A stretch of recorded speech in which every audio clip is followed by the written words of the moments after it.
You can see the extent of the damage as a car came through here. The owner believes that the driver got confused between the gas and the brake pedal, and you can see it just plowed all the way through the wall here. Water is filling up rapidly. We've already noticed one car sink, and honestly, the cars that are continuing to move through the area, I do not recommend it. You can see the smoke, you can hear the alarms, lots of fire action in this area. This bridge was a sheet of ice earlier when 5 different cars piled up, one of them flipping entirely over. As they went in to try and take care of this situation, it became chaos. But before he got the chance, cows came through this pasture and the thieves drove off with 4 of them. In other words, how can you be sure when you install a camera around your home that it's in the right place? Some teachers tell us at their campus they have about 1,200 students, but only 2 counselors for the entire school. Many drivers didn't want to brave these icy roads today, and those that did say every stop sign posed a risk.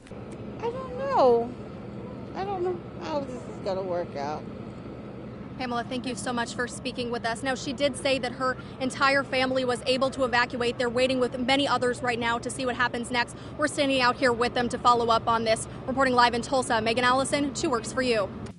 It's a video Wendy's employees felt they needed to share. A live mouse amongst the hamburger buns and feces throughout the packaging.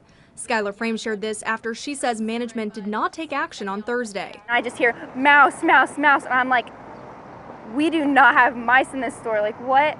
And I go back there and surely the mouse is moving around in the big buns. The Wendy's team told us in a statement they've been made aware of this situation and take these matters very seriously. And they've launched an investigation with their pest control vendor and internal quality assurance.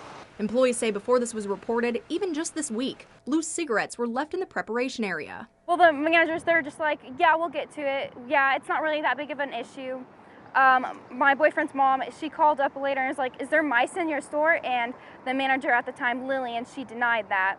And on Sunday, another employee posted this video, saying it follows a rat found earlier in the month. The next time I found an actual live mouse in there crawling around eating all the burger buns, and she told me just take a new rack and then get the buns underneath. And that was just disgusting because last time when there was rat feces, there was dribbling underneath every other rack. Employees here tell us they've noticed multiple health code violations just in the last year and plan to quit if managers at this Catoosa location don't take action. There was this one guy, he was sick and he was a sandwich maker and he was not wearing gloves and he was rubbing his nose, he was making them, and he didn't care if like the buns were toasted or not, he was just throwing them out, and I was like, I'm gonna throw up.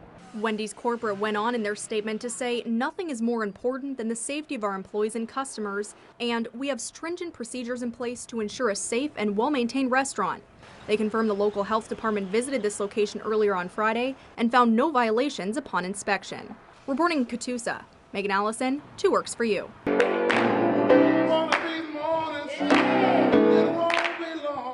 For 37 years, Reverend Bertrand Bailey filled St. Andrew Church with music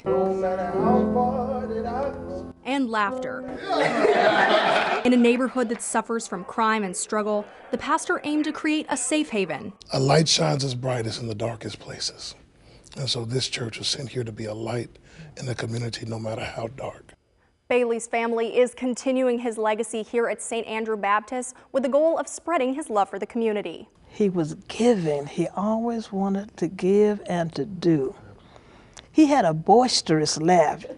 Oh, I wish you could have heard him laugh. The father and husband to 11 children always wanted to keep the fun alive for his family.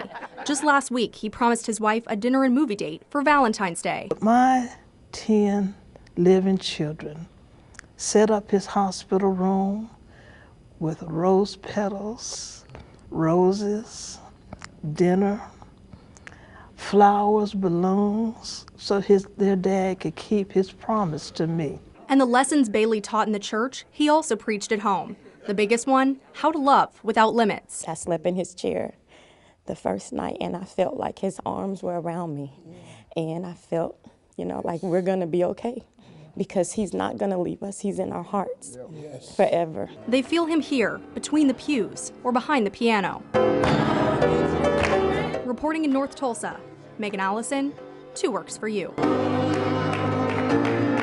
2 Works for You's Megan Allison spent the day looking into the case. And Megan, people are wondering, is that normal for police to blur and mute video like that?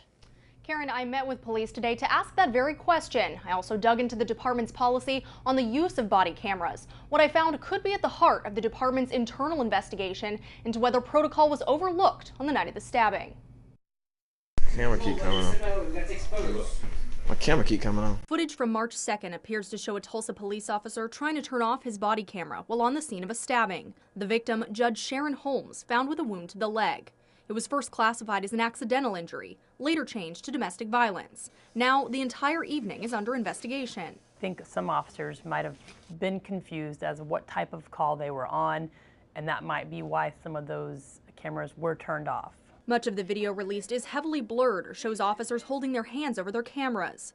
TPD Public Information Officer Jeannie Pierce says this was because a child and the victim were in the house, creating a privacy concern. And this is actually, let me mute my...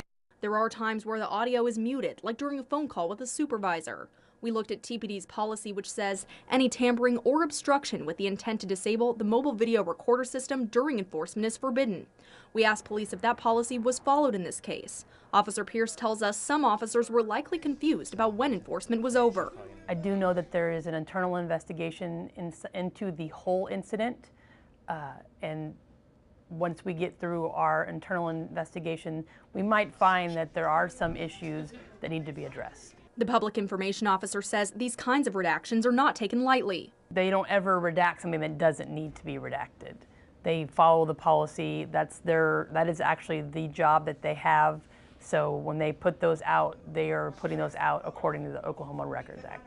Pierce says it's unclear when the classification of the crime itself was changed to domestic violence. TPD policy requires officers to document the reason for any delay or non-activation of a body camera. We've requested that information, but the department says access to the documents depends on the outcome of the internal affairs review. It's not clear how long the investigation will last. For now, they're interviewing all the officers, about 15 of them involved that evening. Megan Allison, 2 Works for You.